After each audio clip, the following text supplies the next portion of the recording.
أعوذ بالله من الشيطان الرجيم. Istiwa itu kita asma sifat jilid 2 halaman 303. Bab majah fi qouli azza wajal ar-rahmanu 'ashistawa. Ar-rahmanu 'ashistawa. Ya. Baik, dia menyebutkan ayat di sini ar-rahmanu 'ashistawa, ayat Thaha tadi, kemudian sumastawa 'alal 'arsy, Furqan 59. Inna rabbakum alladzi khalaqa samawati wal ardh fi sittati ayyamin tsumma istawa 'alal 'arsy, ya. Surah Al-A'raf ayat 4. Kemudian juga ada dalam surat As-Sajdah, kemudian juga surah Ar-Ra'd ayat 2, Allahu alladzi rafa'a as-samawati bighairi 'amadin tarawnaha tsumma istawa 'alal 'arsy. Semuanya mungkin istiwa atas arsy. Kemudian setelah itu baru menyebutkan hadis-hadis. Jadi manhaj Imam Baihaqi setelah itu menyebutkan hadis. Di antaranya hadis ini kana fi ama'in ma faqahu hawa wa matatu hawa. Jadi Allah SWT, yani di sini ditanya ini, Rasulullah SAW tanya oleh Abi Razin Al-Waqaili, qala qultu ya Rasulullah, aina kana Rabbuna tabaraka ta'ala qabla yakhluqa as-samawati wal ard. Ya. Ini hadis bertanya di mana Allah berada sebelum menciptakan langit dan bumi. Nah. Kemudian atau yang lebih hadis yang lain lagi yang singkat-singkat kita cari ini. Saudara, Ali Musri menyampaikan isi kitab Al-Asma' wa Sifat karangan Imam Al-Baihaqi. Apa tujuannya? Pertama, bahwa ingin menunjukkan dia punya kitab ini. Yang kedua, mungkin ingin menunjukkan karena dia doktor dalam bidang akidah, dia menguasai akidah Asy'ariyah yang disebutkan oleh Imam Baihaqi. Yang ketiga, dia ingin menunjukkan bahwa Asy'ariyah yang ada sekarang berbeda dengan akidahnya Imam Baihaqi. Padahal ini justru menunjukkan bahwa Ali Musri ini sebenarnya tidak mengerti keterangan yang ada di dalam kitab Al-Asma' wa Sifat. Tidak tahu pada isinya. Dan sebenarnya akidah Asy'ariyah yang ada sekarang sama dengan akidah Imam Baihaqi. Nah, di sini Ali Musri membacakan tentang bab istiwa. Kata dia, Imam Al-Baihaqi menetapkan istiwa. Maksudnya apa? Asy'ariyah yang ada sekarang tidak menetapkan istiwa. Ini karena Ali Musri tidak mengerti. Coba saya baca ya. Di sini setelah Ali Musri ini menjelaskan ayat-ayat yang dikutip oleh Imam Al-Baihaqi, babu ma jaa'a fi qaulillahi azza wa jalla, ar-rahmanu 'alal 'arsy istawa, thumma istawa 'alal 'arsyir rahman, inna rabbakumullahu alladzi khalaqas samawati wal arda fi sittati ayyamin thumma istawa 'alal 'arsy, Allahu alladzi rafa'as samawati bighairi 'amadin tarawnaha thumma istawa 'alal 'arsy. Kemudian Ali Musri membaca hadis pertama di dalam kitab ini berkaitan dengan istiwa. Cuma Ali Musri tidak memberikan pengertian pada hadis ini. Mengapa?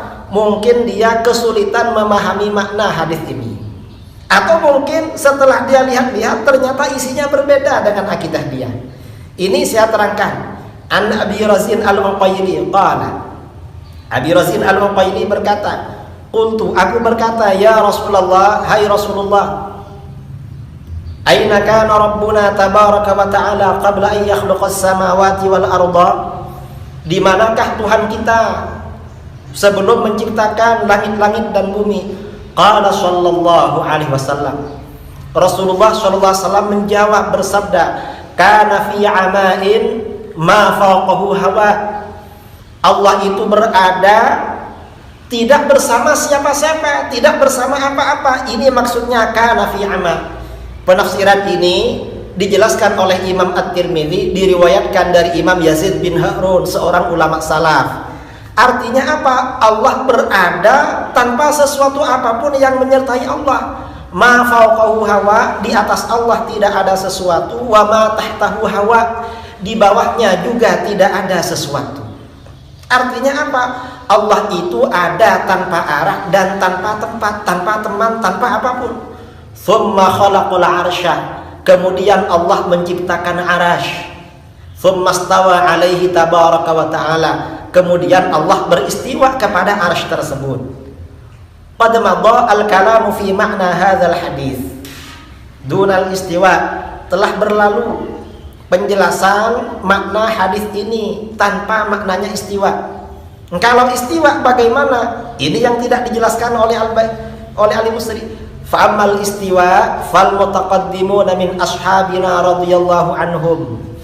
Maka kalangan terdahulu dari sahabat-sahabat kami, Asy'ariyah maksudnya, radhiyallahu anhum. Kalau Al-Musri biasanya mengartikan ini Syafi'iyah, karena dia agak paham. Ini maksudnya Asy'ariyah. Kanu la yufassirunahu.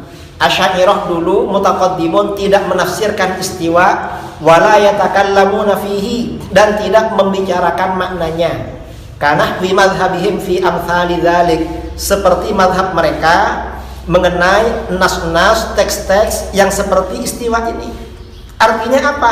Pendekatan yang diikuti oleh Imam Al-Baihaqi adalah pendekatan tafwid. Tafwid itu artinya apa? Menyerahkan maknanya kepada Allah Subhanahu wa taala. Dan ini tidak dijelaskan oleh Al-Musri. Mengapa? Karena akidahnya Al-Musri berbeda dengan Imam Baihaqi, dengan mayoritas ahli hadis berbeda. Bahkan oleh ulama-ulama Wahabi, penafsiran seperti ini, tafwid, pendekatan tafwid seperti ini oleh Wahabi dianggap sebagai pendapat ahli bid'ah yang paling buruk. Min syarri anwa'i aqwali ahli bid'ah, termasuk pendapat ahli bid'ah yang paling buruk. Ini pendapat Imam Baihaqi, dijelaskan oleh Syekh Nutaimiyah di dalam Aqidah Wasithiyah yang disyarah oleh Syekh Utsaimin. Sangat benci kepada penafsiran seperti ini. Nah, ini artinya apa? Ini yang disampaikan oleh Imam Baihaqi menegaskan sesuai dengan akidah Asy'ariyah bahwa Allah itu ada tanpa tempat. Mengapa? Allah tidak butuh pada tempat. Dan ini dijelaskan oleh Imam Baihaqi dalam kitab ini 2 halaman sebelumnya. Dan saya yakin Al-Musri gak pernah baca ini di dalam kitab ini. Nah, di dalam kitab ini, dalam kitab Al-Asma' wa Sifat ini, Imam Baihaqi berkata, wastadallu ba'du ashabina fi nafyil makani anhu biqaulin Nabi sallallahu alaihi wasallam. Sebagian sahabat-sahabat kami Asy'ariyah sebelum Imam Baihaqi berdalil dalam konteks menafikan tempat bagi Allah, bahwa Allah itu tidak bertempat, biqaulin Nabi sallallahu alaihi wasallam, dengan sabda Nabi sallallahu alaihi wasallam, anta zahiru falaisa fawqaka syai'. Engkaulah Allah yang maha zahir, yang maha jelas, di atasmu tidak ada sesuatu. Wa antal batinu falaisa dunaka syai', dan engkaulah yang maha batin, maha tersembunyi, falaisa dunaka syai', di bawahmu tidak ada sesuatu. Kata Imam Baihaqi mengutip pernyataan ulama Asy'ariyah, wa idza lam yakun fawqahu syai'un, apabila di atasnya Allah tidak ada sesuatu, wala dunahu syai'un, dan di bawahnya tidak ada sesuatu, lam yakun fi makan, berarti Allah itu tidak bertempat.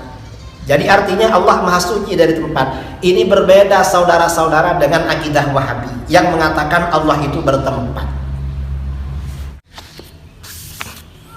Nah, ini keterangan tentang istiwa. Al-Musri hanya menerjemahkan aina kana rabbuna tabaraka wa ta'ala qabla an yakhluqas samawati wal ardah. Kemudian jawaban baginda Rasulullah SAW, dia tidak mau menjelaskan karena Al-Musri tidak paham dengan hadis ini. Ini kana fi ama ma fawqahu hawa, Allah itu ada tanpa bersama apa-apa atau siapa-siapa. Di atasnya tidak ada sesuatu, wa ma tahtahu hawa, di bawahnya tidak ada sesuatu. Tsumma khalaqal arsya tsumma stawa alaihi tabaraka wa ta'ala. Kemudian di sini istiwa dijelaskan bahwa para ulama mutaqaddimin, generasi terdahulu Asy'ariyah, istiwa itu tidak ditafsirkan dan tidak dibicarakan maknanya. Ini pendekatan tafwid yang berbeda dengan mazhabnya Al-Musri.